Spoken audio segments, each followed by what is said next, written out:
Hello, shalom, shalom, shalom chez vous. Soyez les bienvenus pour ceux qui nous prennent en cours.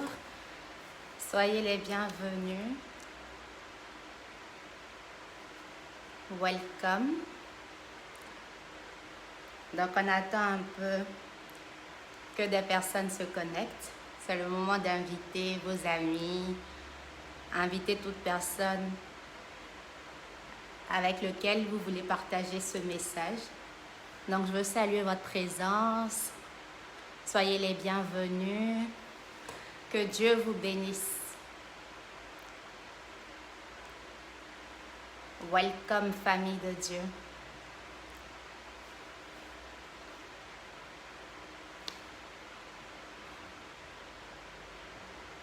Welcome à la grande famille Hommes d'influence.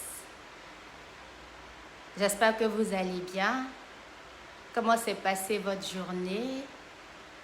Le temps d'inviter d'autres personnes. Coucou Sarah, comment tu vas? Je vois Faveur, je vois Annick. Merci d'être connecté et merci d'inviter. Le thème qui nous réunit ce soir,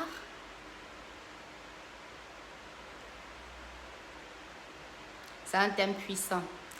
C'est la question que plusieurs se posent avant de passer le cap. Comment reconnaître la personne de notre destinée? Hello Yasmine. Soyez bénis et soyez les bienvenus. Donc, je veux tout d'abord dire grand merci à Dieu pour cette plateforme.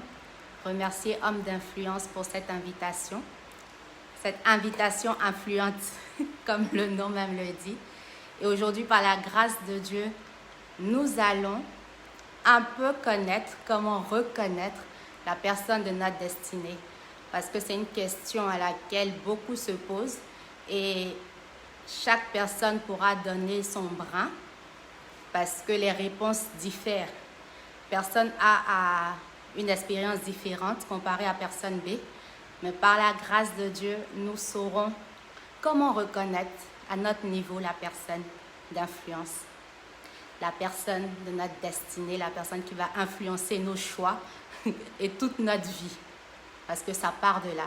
Donc, merci de partager, merci d'inviter, merci d'envoyer beaucoup de cœurs et tout ce qu'on fait dans les directs. Nous allons commencer par la prière. Nous allons bénir Dieu pour ce moment, demander au Saint-Esprit de lui-même nous enseigner ses voies, sa parole, sa volonté pour nous. Que Dieu nous aide, qu'au sorti de cet enseignement, qu'au sorti de ce direct, qu'il nous éclaire, qu'il nous illumine, qu'il nous permet de comprendre ces vérités quand il en vient à choisir la personne de destinée. Prions ensemble, bien-aimés. Père, nous te bénissons, nous te rendons grâce. Merci pour ce moment que tu permets.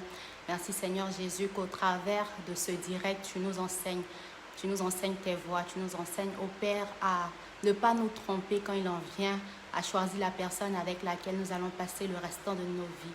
Cette personne, Seigneur, que toi-même tu connais d'avance, que toi-même tu as établi et que toi-même, Seigneur, tu nous fais rencontrer dans le nom puissant de Jésus. Que ton nom soit sanctifié. Au nom de Jésus. Amen. Est-ce qu'on peut avoir des amen en commentaire? Amen, amen, amen. Nous saluons la présence de tous ceux qui nous rejoignent. Soyez les bienvenus.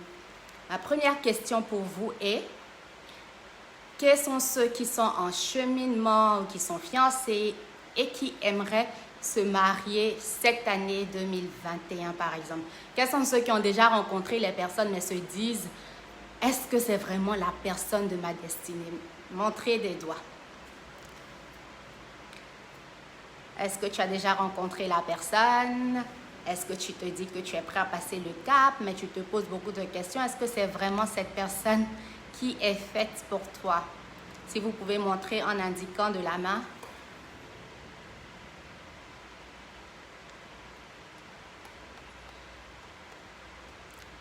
En indiquant de la main, soyez les bienvenus. Ok.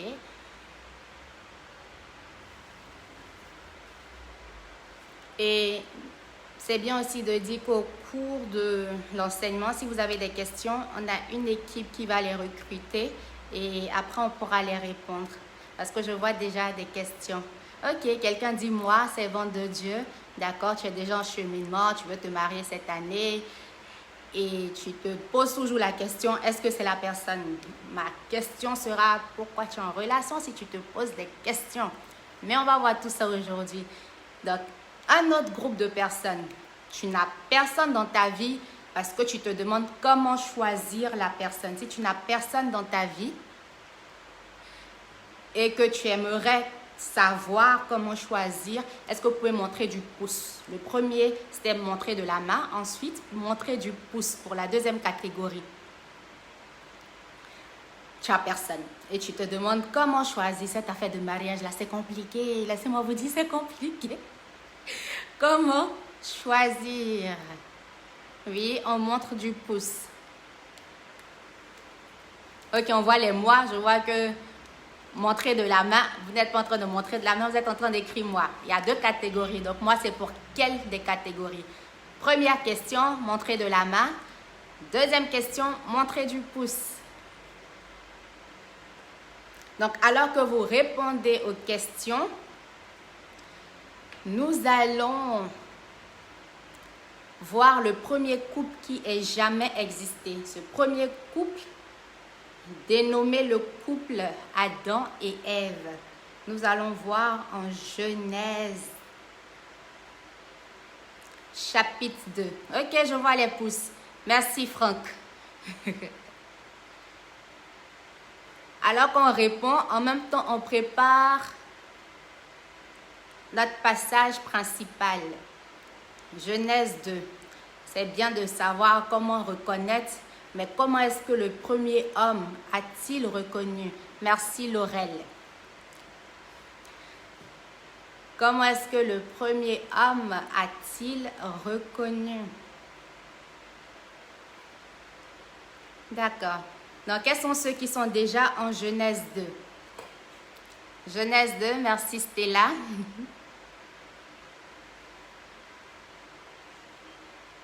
Ensemble, nous allons lire la parole de Dieu. Genèse 2, nous allons commencer par le verset 15. Quelqu'un peut se dire, on parle de relation, on parle de mariage peut-être, mais pourquoi commencer par le verset 15? Parce que ce n'est pas là où Dieu a parlé de « je ferai une aide », etc. Mais c'est important de commencer par le verset 15. Est-ce qu'on peut mettre en commentaire verset 15? Genèse 2, verset 15. Le Seigneur Dieu prit l'homme et le plaça dans le jardin d'Éden. Le Seigneur Dieu prit l'homme et le plaça dans le jardin d'Éden pour le cultiver et le garder. Et nous savons tous ce que le jardin d'Éden représente. Pour ceux qui ne le savent pas, le jardin d'Éden représente la présence de Dieu. C'est là où Dieu est. Et Dieu a pris l'homme qu'il a créé pour le placer en sa présence. C'est la raison pour laquelle jusqu'à aujourd'hui, certaines personnes, certains théologiens disent que le jardin d'Éden ne peut être géographiquement localisé parce que c'est cette atmosphère, c'est cette présence de Dieu dans laquelle le premier homme était placé. Merci Nancy. Et merci à Homme d'influence. Dans laquelle le premier homme était placé. Ma première question ici concernant ce que nous sommes en train d'étudier est où est-ce que vous recherchez votre partenaire de destinée? Votre personne de destinée, où est-ce que vous voulez la trouver? Le lieu dans lequel nous trouvons notre partenaire de destinée est très important. C'est capital, c'est primordial. Est-ce que cette personne, vous la recherchez dans la présence de Dieu? Qu'est-ce que présence de Dieu ici veut dire? Est-ce que ça veut dire que nécessairement, si je n'ai pas trouvé mon partenaire à l'église, ça veut dire qu'il n'est pas dans la présence de Dieu? Non. Mais il faut que la personne ait une relation intime avec Dieu.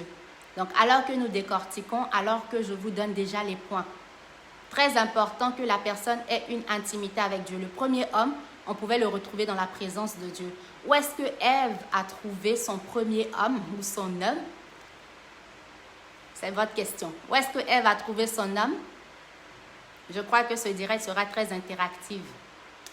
Nous communiquons ensemble, nous échangeons. Elle a trouvé où? Et où est-ce que toi, tu recherches ta personne de destinée?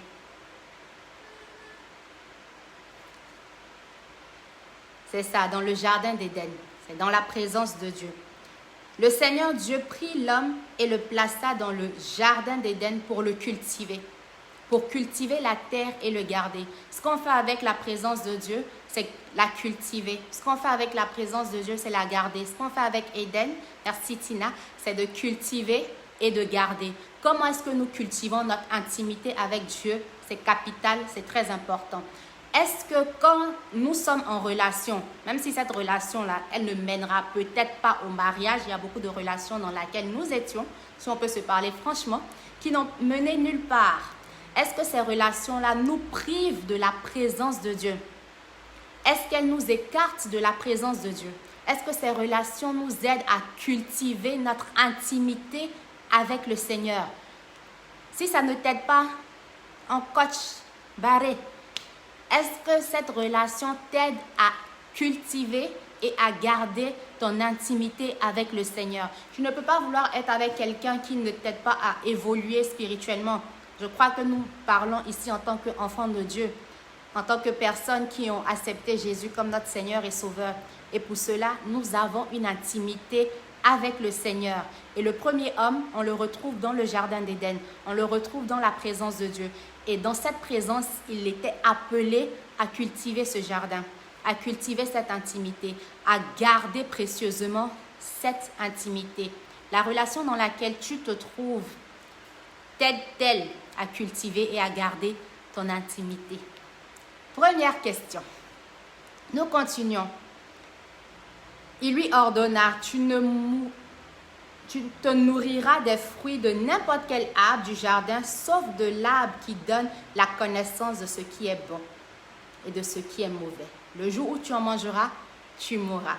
Le verset qui nous plaît le plus, le verset 18. Est-ce que quelqu'un peut poster le verset 18? Le Seigneur Dieu se dit. Et si la Bible est la tienne, tu peux souligner le Seigneur Dieu se dit. Il n'est pas bon que l'être humain soit seul. Le Seigneur Dieu se dit. Ce verset me plaît particulièrement parce que là, c'est Dieu même qui parle pour l'homme. Dieu dit, il n'est pas bon que l'homme soit seul.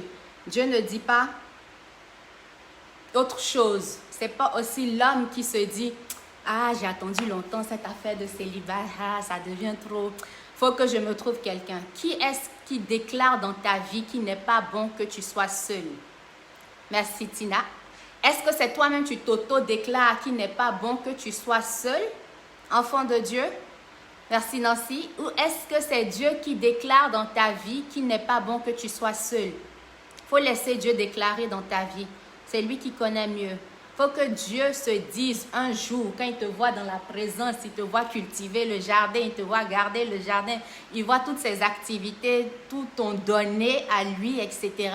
Dieu dise, il n'est pas bon que Salomé soit seul. C'est un exemple ici, je choisis les noms. Il n'est pas bon que Jumon soit seul. Il n'est pas bon que Tina soit seule. Il n'est pas bon que Letty soit seule, etc. Est-ce que c'est Dieu qui dit ou est-ce que toi-même tu te dis? Parce que quand nous-mêmes nous disons qu'il n'est pas bon que nous soyons seuls, nous tapons poteau. On se retrouve dans des relations renversées, dans des relations paralysées, dans des relations où nous n'avançons pas, dans des relations où Dieu n'est pas. Alors que Dieu doit être l'auteur de cette phrase dans nos vies. Dieu doit être celui qui dit, il n'est pas bon que telle personne soit seule. Nous continuons. Je lui ferai, ou je vais lui faire un vis-à-vis. Je lis du français courant. Donc, je lui ferai un vis-à-vis. Le français courant le dit. Lui second dit, je lui ferai une aide semblable. Ici, on dit un vis-à-vis. Qui lui corresponde. J'aime ça. Est-ce que quelqu'un peut écrire un commentaire corresponde? Qui lui corresponde? faut que Dieu lui-même se dise qu'il n'est pas bon que tu sois seul et que Dieu encore fasse. Il dit, je ferai, je vais faire. C'est Dieu qui fait. Ce n'est pas toi qui fais. Ce n'est pas toi qui manigance des manières de trouver quelqu'un, des séductions, des arrangements, etc. Non, le mariage, ce n'est pas du jeu. Peut-être un jour, nous aurons l'opportunité de parler d'un autre topic, d'un autre titre qui rentre même dans le mariage. Mais le mariage, c'est toute une autre atmosphère, c'est un mystère. L'apôtre Paul dit, c'est autre chose. Dieu dit, je vais faire, je ferai. C'est Dieu qui fait. Qui lui correspondent. Pourquoi correspondent? Parce que tout le monde ne te correspond pas. Tout le monde ne correspond pas à tout le monde. Tout le monde n'est pas fait pour tout le monde. Ça, c'est clair. On ne peut pas nécessairement s'entendre avec tout le monde. À plus forte raison, cohabiter et vivre tous les jours, c'est pas possible. Il faut que la personne te corresponde. On a vu le premier point dans le verset 15 qui parlait de la présence de Dieu. Il faut que tu retrouves cette personne qui a une intimité avec Dieu, parce que toi-même tu as une intimité avec Dieu. Comment est-ce que tu vas savoir? Le Saint-Esprit en toi va témoigner. Dans le jargon courant, on dit sorcier connaît son ami sorcier. C'est pas ça. Saint-Esprit connaît son ami Saint-Esprit, si tu veux. Donc ça, c'est le premier point. Le deuxième point, il faut que ça corresponde. Très important. Il faut que la personne te corresponde. Corresponde comment? Te corresponde spirituellement. C'est important. Il faut que vous ayez les mêmes croyances, la même foi. Il faut que la personne te corresponde à tous les niveaux. Vous pouvez citer à tous les niveaux. Mais il faut que tu saches que, on se correspond. Une autre version dit un partenaire, en anglais on dit suitable. Suitable. Ou encore convenable. Il faut que cela te convienne. Est-ce que quand tu regardes la personne, son présent, ses manières d'agir, ses manières de faire, son comportement, parce qu'on marie le comportement d'une personne, on marie la personnalité. Est-ce que quand tu regardes tout ça, tu te dis, ça me convient, je peux supporter? Très important, est-ce que tu peux supporter?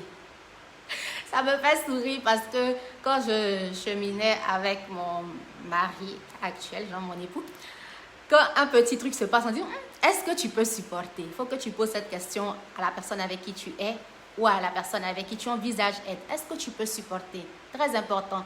Est-ce que si cette personne, par exemple, est avare, est-ce que tu peux supporter? Est-ce que si cette personne est colérique, est-ce que tu peux supporter? Est-ce que si cette personne, donnez-moi des autres qualificatifs, des autres attributs qu'une personne peut avoir ou être. Est-ce que si cette personne est quoi?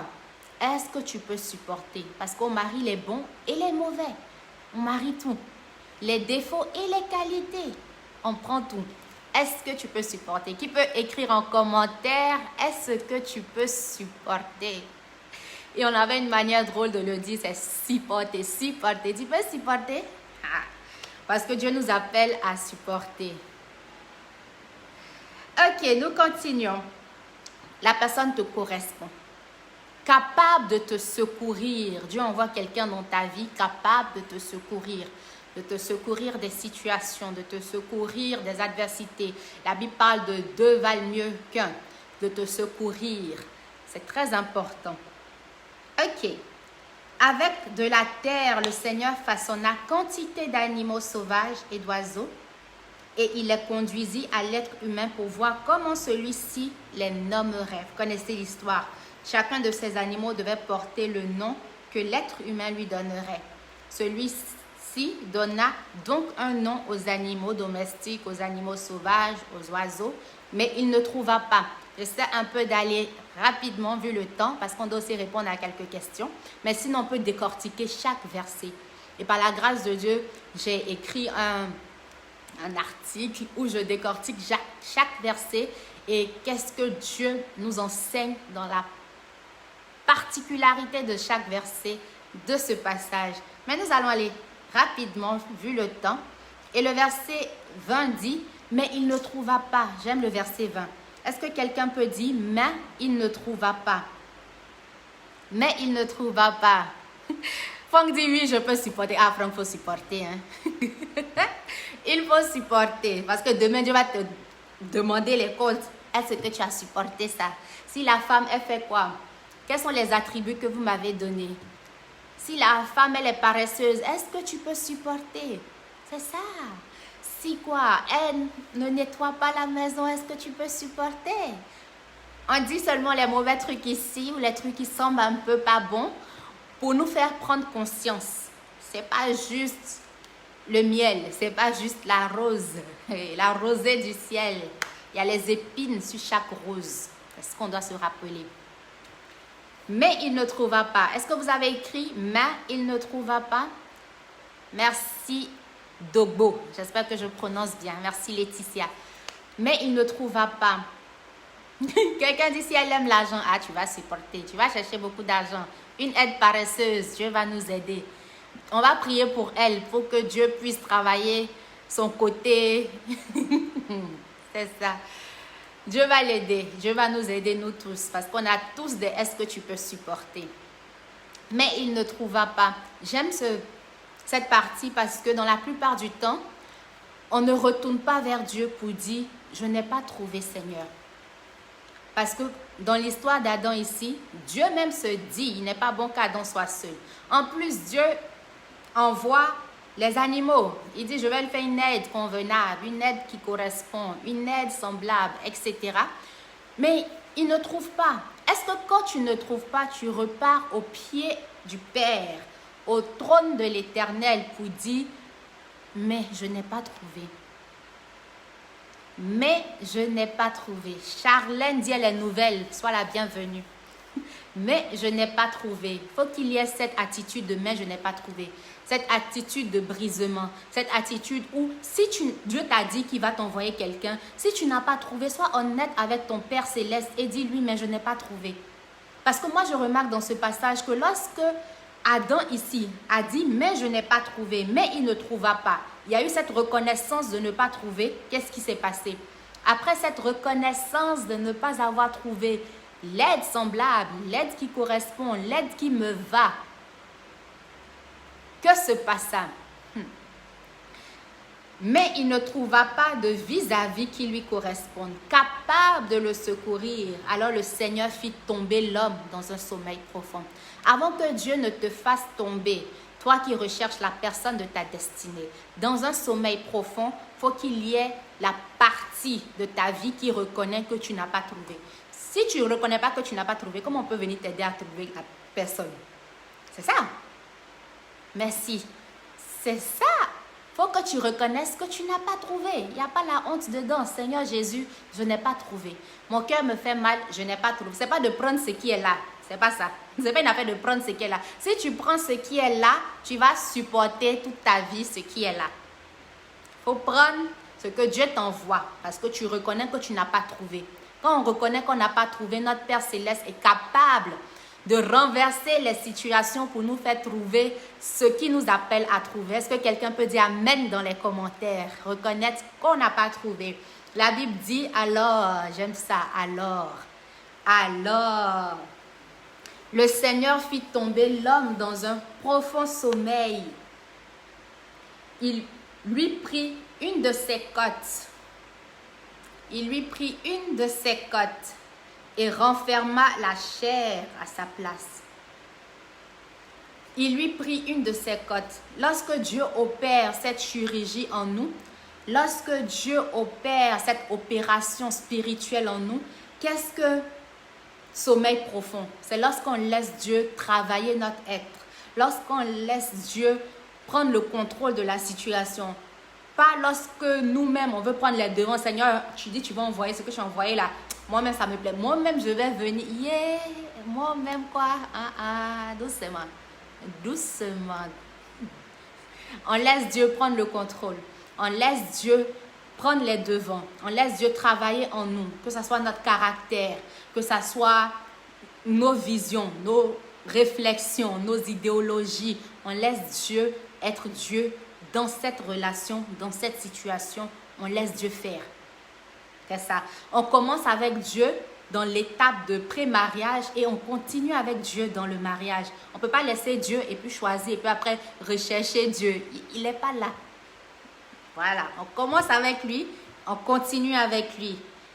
Alors le Seigneur Dieu fit tomber l'homme dans un sommeil profond, dans un profond sommeil. C'est ça. Est-ce que nous sommes prêts à tomber dans un profond sommeil? Est-ce que nous sommes prêts à laisser Dieu nous transformer nos idéologies?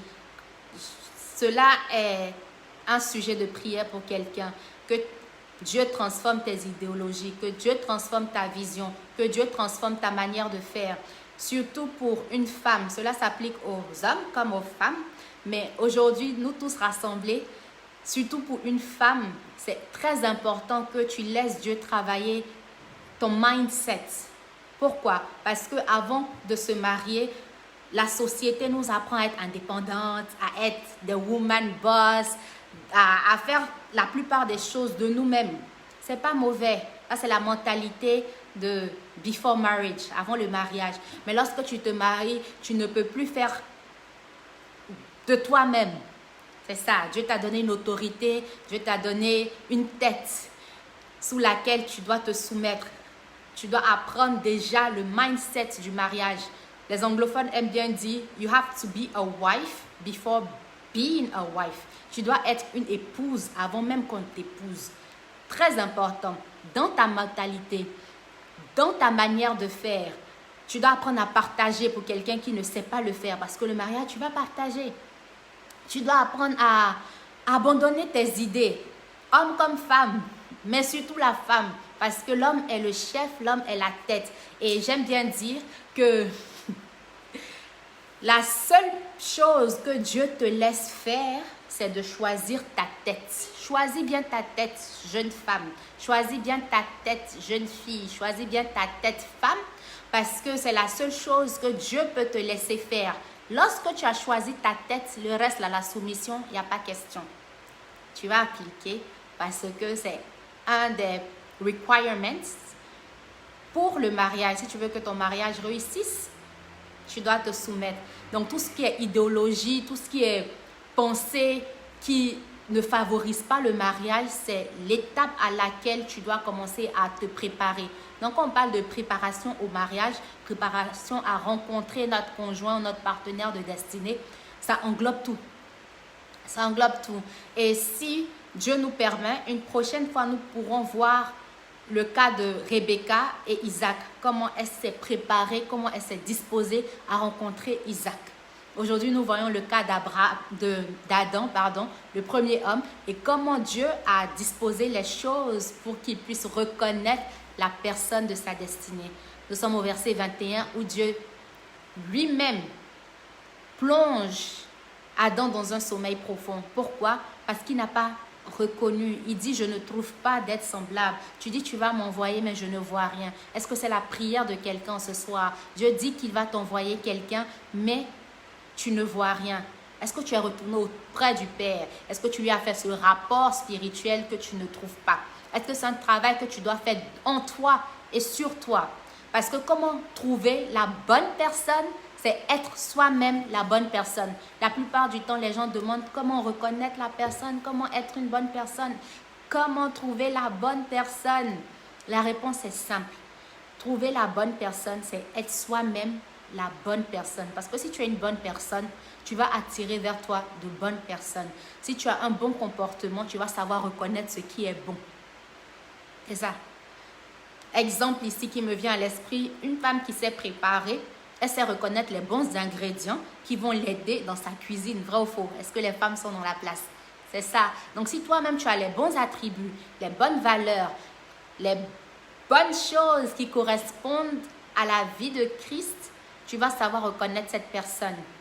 Et tout à l'heure, je vais vous partager mon témoignage personnel de comment j'ai su reconnaître la bonne personne. Nous continuons l'enseignement. Alors le Seigneur Dieu fit tomber l'homme dans un profond sommeil.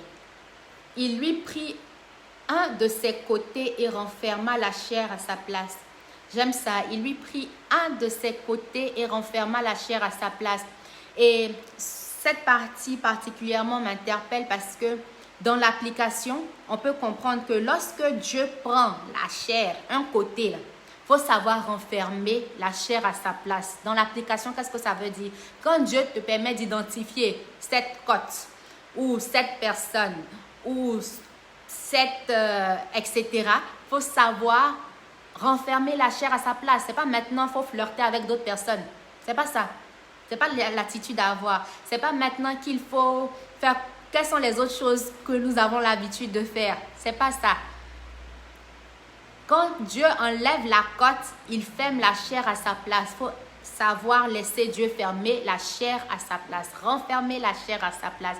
Quand la chair n'est pas fermée, qu'est-ce qui se crée? Des infections. Quand la chair n'est pas fermée, qu'est-ce qui se crée? Donc, laissez Dieu fermer la chair à sa place. Et dans l'application, c'est lorsque Dieu t'emmène cette personne que tu te dis, oui, c'est bon, ça me correspond, ça va, on peut aller loin, je peux supporter. Alors, il faut fermer toute autre chair, toute autre infection, toute autre chose sur le côté. C'est ça. Il faut que la chirurgie soit complète. Avec cette cote, avec ce côté, le Seigneur fit une femme et la conduisit à l'homme. J'ai beaucoup aimé. Le Seigneur fit une femme et la conduisit à l'homme. Chère femme, ce message s'adresse à nous. Lorsque Dieu te prépare, lorsque Dieu te fait, lorsque Dieu te forme, parce qu'il a formé la femme, il la conduit à l'homme. Laisse Dieu te conduire à ton homme. Il faut que tu laisses Dieu te conduire à ton homme. C'est le verset 22. Comment est-ce qu'on peut laisser Dieu nous conduire à notre homme? C'est au travers de notre intimité avec lui. C'est au travers du discernement. C'est au travers de l'étude de la parole. Prenons le cas de Ruth qui s'est positionnée. C'est ça, il faut savoir se positionner. Il y a une différence ici. Parce que d'autres personnes vont se dire dans la position, ils vont faire des trucs qui ne glorifient pas le nom de Dieu. Non, il faut savoir se laisser conduire. Charlène dit reçoit, yes. Il faut savoir se laisser conduire. La parole de Dieu dit, Dieu conduit la femme à l'homme. Il faut savoir être conduit. La plupart des gens attendent à ce que l'homme vienne, etc. C'est important. C'est important de laisser l'homme venir, mais c'est important aussi de, si Dieu te conduit, il faut savoir aller. Si Dieu te positionne au pied de Boaz, il faut savoir te coucher. On dit qu'il faut te coucher, il ne faut pas te coucher sur lui, il faut te coucher à côté de lui. Est-ce que le son est bon? Il faut laisser Dieu te conduire, que ce soit dans la prière, que ce soit dans ton moment de jeûne, mais lorsque l'Esprit de Dieu te parle, tu reconnais sa voix. Jésus dit, mes brebis connaissent ma voix. Tu connais la voix de Dieu et tu sais ce que Dieu te demande de faire. J'aime le verset 22 où la femme, elle a été conduite à l'homme. C'est Dieu qui envoie, c'est Dieu qui conduit. Et dans toute cette histoire, on voit que Dieu a joué le rôle capital, le rôle principal. Dans toutes ces actions, c'est Dieu qui a dit c'est pas bon. C'est Dieu qui a envoyé les animaux. C'est Dieu qui a ouvert Adam pour la chirurgie. C'est Dieu qui a agi en toutes choses. Il a envoyé la femme. Qu'est-ce qu'on peut retenir? C'est que dans tous les cas, c'est Dieu qui est l'acteur principal de ta relation amoureuse. Est-ce que quelqu'un peut écrire « Dieu est l'acteur principal de ma relation amoureuse ».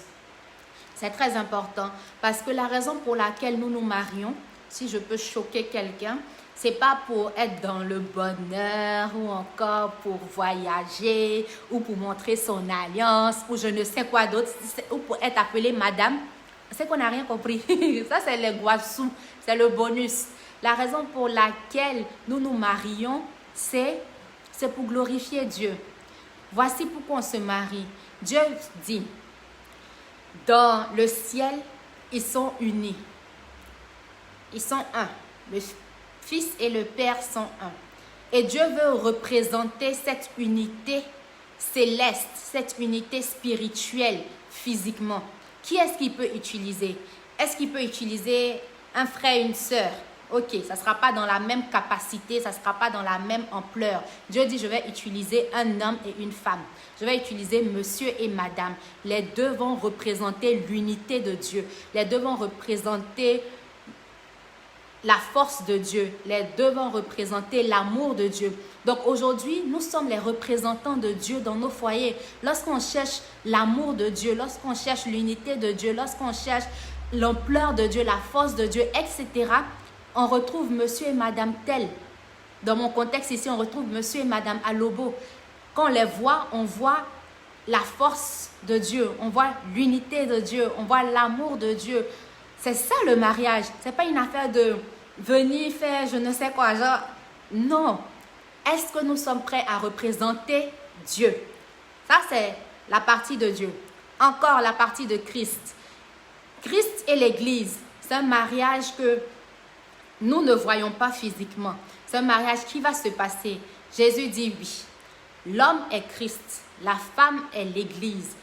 Représentez-nous. Montrez au monde comment moi j'aime mon épouse. Montrez au monde comment mon épouse est soumise à moi. Lorsqu'on fait ça, c'est là qu'on parle de mariage en Christ, mariage en Dieu. C'est là qu'on parle de nous sommes mariés. Donc ça va au-delà de porter un nom, ça va au-delà de tout ce qu'on peut imaginer ici. Je crois que c'est l'Esprit de Dieu qui nous pousse à parler de ça.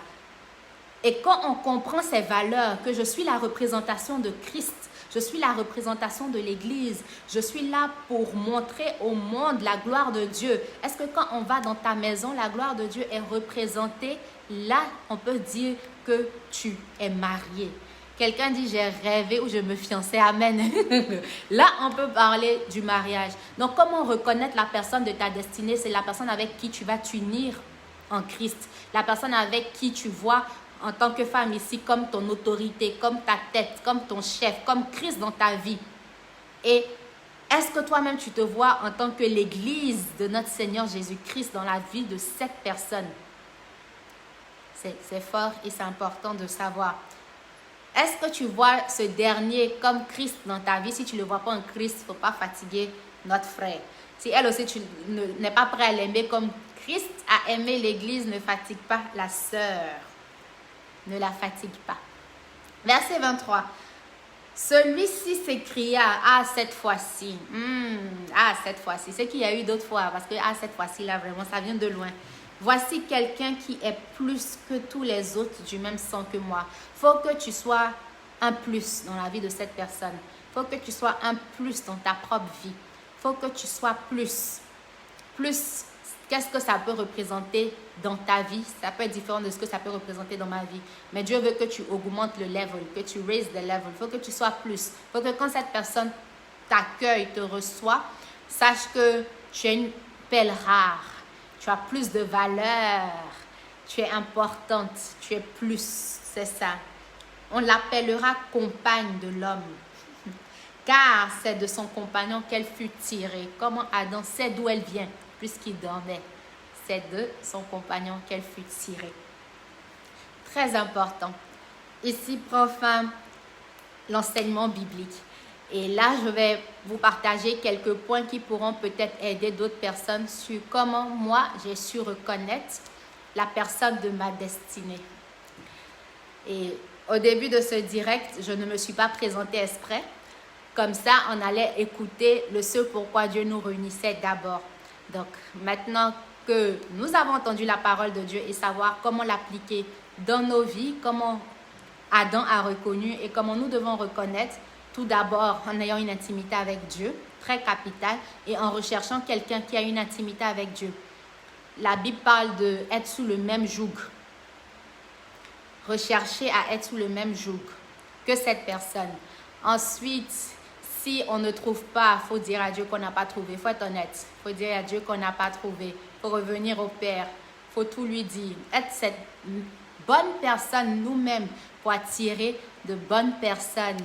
Et on a partagé des sujets que vous pouvez emporter avec vous comme des sujets de prière et dire au Seigneur le fond de votre cœur. Donc, je me présente. Moi, c'est Souveraine Alobo. Bon, Souveraine Amoako, épouse Alobo, par la grâce de Dieu. Et comment est-ce que j'ai reconnu ou que j'ai su que cette personne, que monsieur, mon époux, était la bonne personne? Tout d'abord, j'ai eu une conviction dans mon cœur de mon intimité avec Dieu. De mon intimité avec Dieu, parce que j'ai pris un temps, vous savez, quand ça chauffe, là, il faut prendre un temps sérieux, tu demandes au Père, Qu'est-ce qui se passe? Seigneur Jésus, etc. Chacun a sa manière de communiquer avec Dieu. Et c'est dans ma communion avec Dieu que j'ai su en moi que je voulais passer le reste de ma vie avec cette personne. C'est important de se poser des questions. Est-ce que tu es prête, en tant que femme ici, ou un homme, est-ce que tu es prêt à passer le reste de ta vie avec cette personne? Lorsque tu regardes son caractère, son comportement, ses attitudes, es-tu prêt? Et de mon intimité avec Dieu, je reçus cette conviction. Au-delà du côté spirituel, au-delà de ça, ravie aussi de faire ta connaissance et de faire vos connaissances, excellent enfant de Dieu. Au-delà du volet spirituel, j'ai observé son comportement, son caractère, sa manière de faire. On nous dit très souvent, l'amour rend aveugle, mais le mariage ouvre les yeux. Donc, lorsque tu es en train de prier pour reconnaître la personne de ta destinée, lorsque tu es en train de prier pour cette personne qui passera le reste de ta vie avec toi et vice-versa, il faut que tu aies un œil dans la prière et l'autre bien ouvert pour voir toutes ces choses. Et j'ai vu comment il traitait les personnes autour de lui. J'ai vu que ça, c'était une grande qualité. Comment il traitait sa mère, sa soeur, ses parents, etc. Et j'ai vu que c'était quelqu'un à qui je pouvais confier ma vie. C'était des questions que je me posais dans le temps. Est-ce que je peux lui confier ma vie? Et tu peux te poser ces mêmes questions et les répondre. Est-ce que tu peux confier ta vie à Yao, à Charles, à Jean? Et j'en passe. Très important. Et homme aussi, est-ce que tu peux lui confier ta vie? Tes semences dans l'avenir ici, est-ce que tu peux lui confier? Ce sont des questions capitales. Il ne faut pas juste regarder à la forme, la taille, etc. Vous connaissez déjà ces histoires. Mais est-ce que tu peux lui confier ta vie? J'ai vu comment il prenait soin des choses. J'ai parlé des gens, je parle aussi des choses. Donc, on pouvait être là, il va me dire, cette chose, ça fait 5 ans. Cette chose, ça fait tel nombre d'années. Et pour moi, ça me marquait particulièrement. Donc, comme je dis, les histoires peuvent différer. Mais te connaissant, tu dois savoir qu'est-ce qui pour toi sont des trucs que tu peux considérer comme qualité chez l'autre personne. Donc, le voyant prendre soin des choses, je me dis, s'il peut prendre soin des choses, c'est qu'il peut prendre soin de moi. C'est ça. S'il peut prendre soin des choses, ça veut dire que moi, il peut bien me traiter. Et jusqu'à là, par la grâce de Dieu, nous nous traitons bien. On va l'appeler pour témoigner. Mais par la grâce de Dieu. Et c'est important, ce sont des choses que j'ai reconnues. Ensuite, qu'est-ce que j'ai vu d'autre en cette personne? J'ai vu ses valeurs. C'est ça, il faut voir le plus. Je lui disais même qu'il a plus. Après avoir étudié ce passage, je voyais ses valeurs, je voyais les attributs de Christ en lui. Est-ce que c'est quelqu'un, quand il est fâché, ça ne va pas quelque part? Papa, ça ne peut pas être comme ça. Donc, il faut décortiquer la personne. Le cheminement, c'est la période pour ça. Ce n'est pas la période pour se dire, allô, je t'aime, tu as porté quoi, tu fais quoi? Qu'on dépasse cette étape. Est-ce que quelqu'un peut dire qu'on dépasse cette étape? C'est ça. Ça doit être la période où tu ouvres tes yeux, que tu décortiques chaque aspect de la personne, que tu vois si ça te correspond ou pas. Et si ça ne te correspond pas, c'est pas grave. Dieu va envoyer quelqu'un. On a vu que la première vague n'était pas correspondant. Qu'est-ce qu'on dit? N'a pas correspondant. C'était pas bon pour Adam. Et ils sont passés. If it doesn't correspond, it doesn't matter. C'est pas grave. Mais il faut que tu viennes à une étape où tu dises à Dieu, mais tu n'as pas trouvé. Et aujourd'hui, dans ta prière, merci Laetitia, et aujourd'hui, dans ta prière, je veux que tu dises à Dieu dans ton intimité que tu n'as pas trouvé. Ça, c'est si tu n'as pas trouvé. Et si tu as trouvé, merci Tina, et si tu as trouvé, il faut que tu dises à Dieu que tu as trouvé. C'est ça. Il faut que tu reconnaisses que tu as trouvé. Et la prochaine étape, c'est de se forger, c'est de se préparer pour ce chant mystérieux qui est le mariage. Si vous avez des questions, je n'ai pas tout donné les topos par rapport à comment moi j'ai su, mais encore c'est personnel comme je le disais, mais il faut observer. Ferme un œil dans la prière, ouvre l'autre dans l'observation. Dis au Seigneur de te montrer ce qu'il a déposé en cette personne et tu sauras. Question time avant que nous prions. J'avais vu plusieurs questions qui ont défilé. Oui, Lucienne. On dépasse cette étape, vraiment. Vos questions, s'il vous plaît.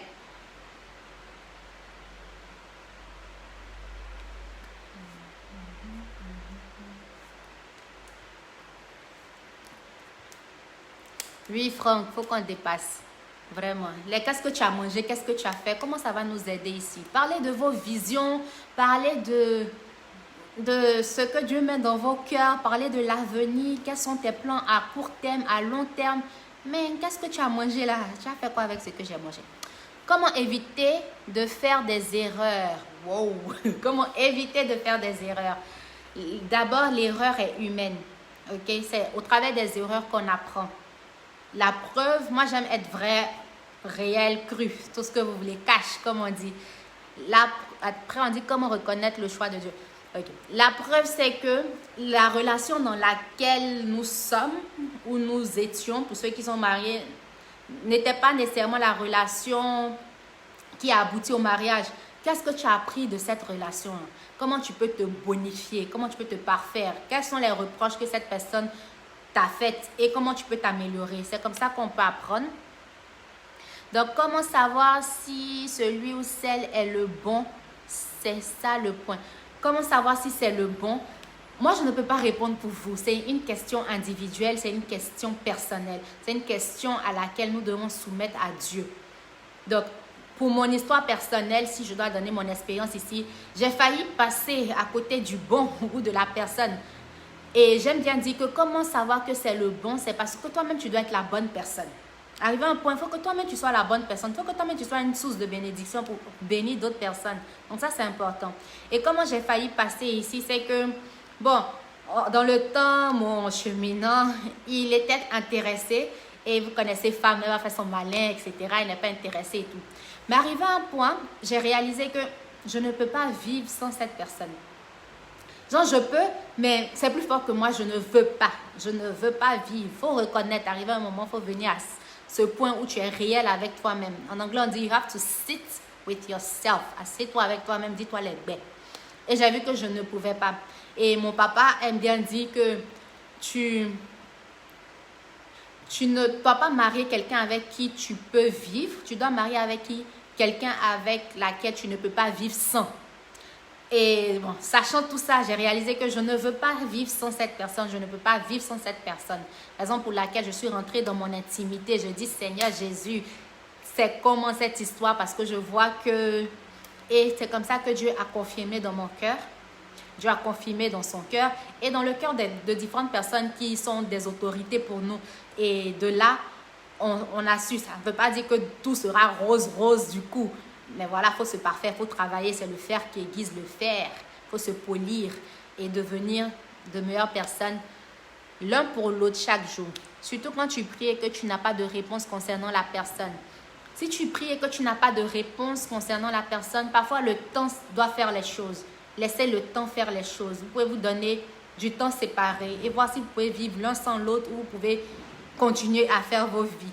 Moi, je crois personnellement, surtout de mon expérience, que quand tu rencontres cette personne de ta destinée, arrivé à un point, tu ne peux pas faire sans cette personne dans ta vie. C'est important. Quelqu'un dit, quand tu es amoureuse, pardon, mais qui ne montre pas qu'il te veut aussi, je fais comment? Waouh! Quand tu es amoureuse et qu'il ne te montre pas qu'il te veut aussi. Quelqu'un d'autre ici dit, comment savoir que l'on est prêt à rencontrer son partenaire de destinée? Ok, donc si tu es amoureuse et que le gars ne l'est pas aussi, c'est une bonne question. Encore, il faut prier. Tu sais, la prière, c'est la clé de tout. Ok, on n'essaie pas d'être super spirituel ici, on essaie de vraiment dire la vérité. Il faut prier pour demander au Seigneur si c'est vraiment la personne avec laquelle tu vas passer le reste de ta vie. Parce que c'est pas parce que tu es amoureuse que ça veut dire que c'est ton amour de vie. Ça ne veut pas dire que c'est ton amour de vie. Et si Dieu te confirme que c'est la personne, mais que ça n'a pas encore pris chez lui, pour parler dans notre jargon courant ici, il faut prier pour que Dieu mette cet amour dans la personne, en la personne, cet amour pour toi. Donc, je connais des personnes qui n'aimaient pas nécessairement leur conjoint au début, mais après ont prié que Dieu leur permette de voir cette personne comme lui ou elle voit la personne. Et comme ça, l'amour a commencé à naître. Mais un point capital aussi pour reconnaître la personne, c'est qu'il faut l'aimer. Il faut que l'amour soit réciproque.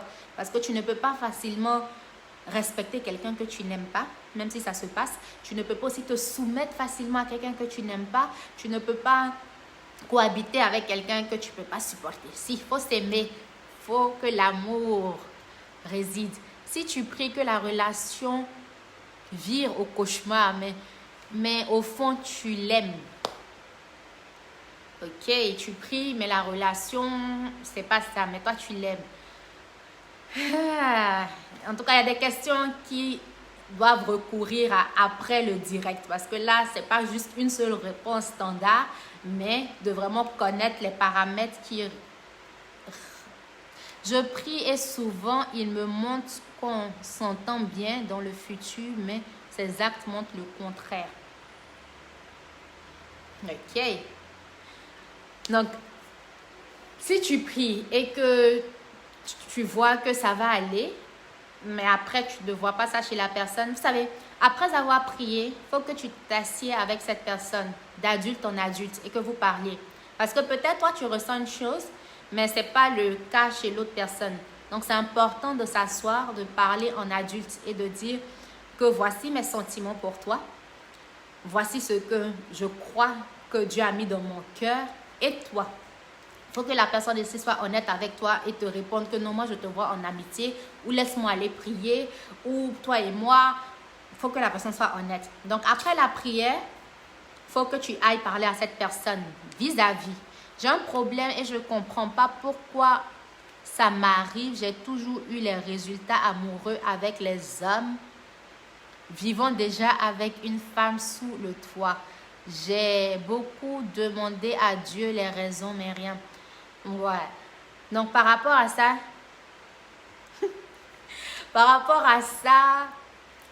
Yasmine dit vraiment, il nous faut un direct beaucoup plus long. Par rapport à ça, c'est parce que je ne crois pas que Dieu t'appelle à être en relation avec quelqu'un qui a déjà une femme. Ce n'est pas biblique, ce n'est pas de Dieu. Donc, si tu te retrouves dans ce genre de relation tout le temps, il faut que tu pries, il faut que tu demandes à ce que quelqu'un en qui tu as confiance soit ton accountability partner, c'est-à-dire toi ton partenaire de prière si tu veux, à qui tu peux rendre compte, et toi aussi pour chercher à orienter tes talks, tes rencontres avec d'autres personnes qui ne sont pas mariées, parce que Dieu t'appelle, je crois, à avoir une relation pour toi-même et non être concubine de quelqu'un d'autre. Non, c'est important. Comment savoir que l'on est prêt à rencontrer son partenaire de destinée? Ok. Comment savoir qu'on est prêt? On le sait intérieurement. Il n'y a pas un âge fixé, il n'y a pas un quota, il n'y a pas tout ça. Mais intérieurement, tu sais. Et dans ton entourage, dans ton atmosphère, tu reconnais que c'est le temps. C'est ça. C'est le temps ne veut pas dire que c'est cette année.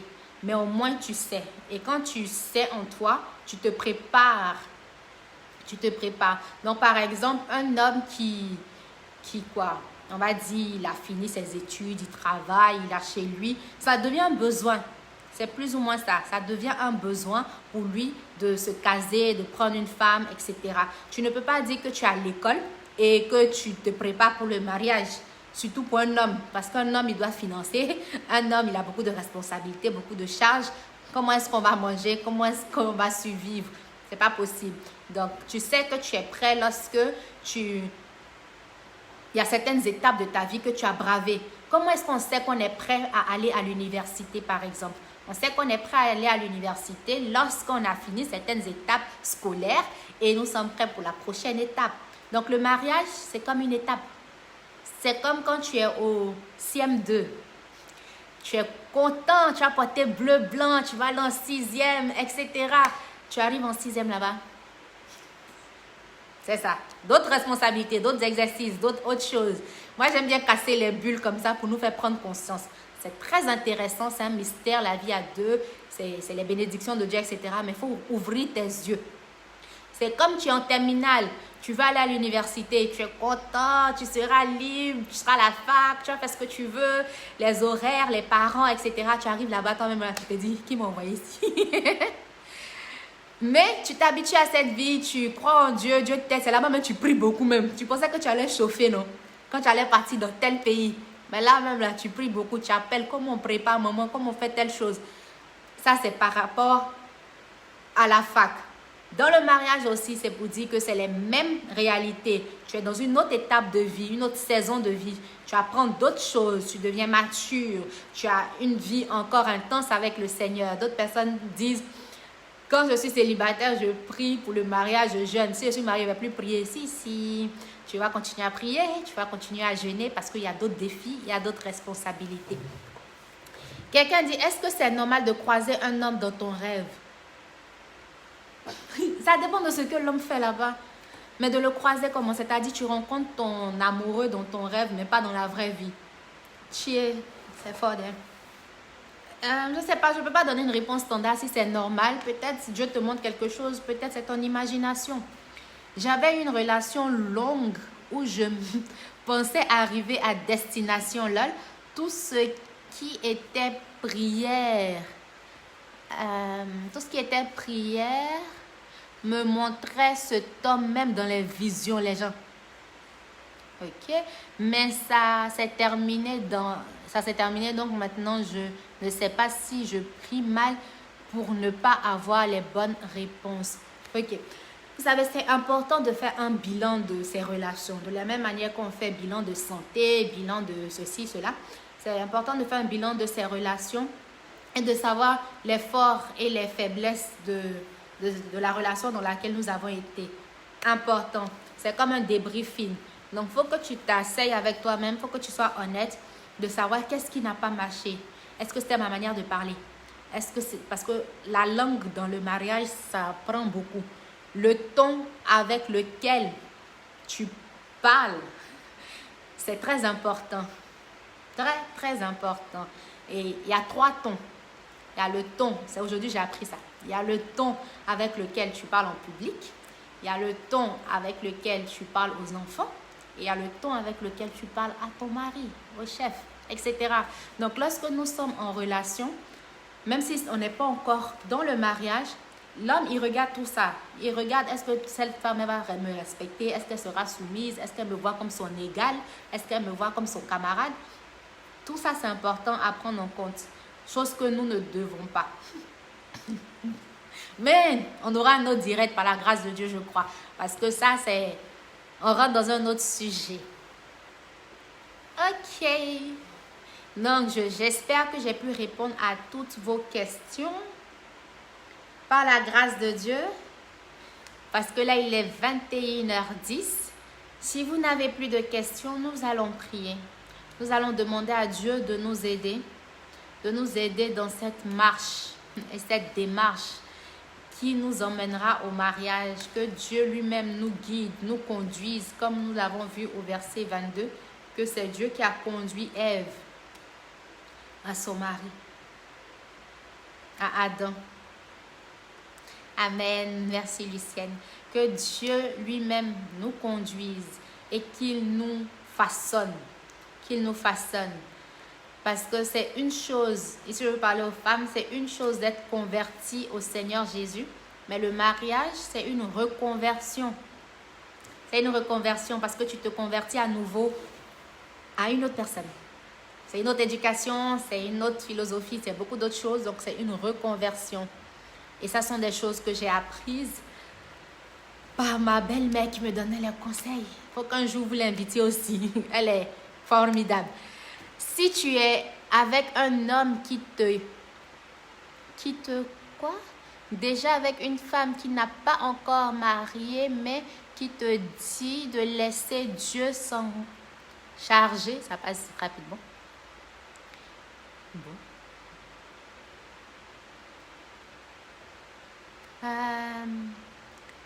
C'est de se mettre ensemble, avoir des projets ensemble et mettre nos parents.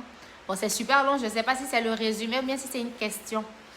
Mais nous allons prier. Si vous avez des questions, n'hésitez pas à les envoyer en inbox à homme d'influence.